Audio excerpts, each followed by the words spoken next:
তো দেখতে দেখতে খেলাতে শেষ রাউন্ড শুরু হয়ে গেল। এটাই শেষ রাউন্ড।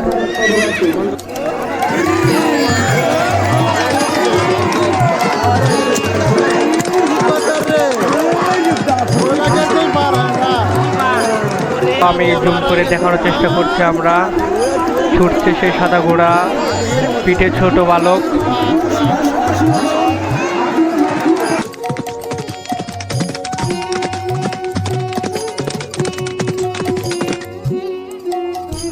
ছুটছে সেই সাদা ঘোড়া, পিঠে ছোট বালক।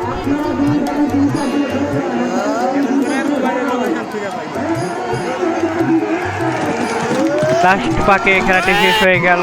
সেই ছোট্ট ছেলেটি প্রথম স্থান গ্রহণ করেছে। তো দর্শকরা তাকে নিয়ে খুব নাচানাচি করছে ঘাড়ে তুলে নিয়ে।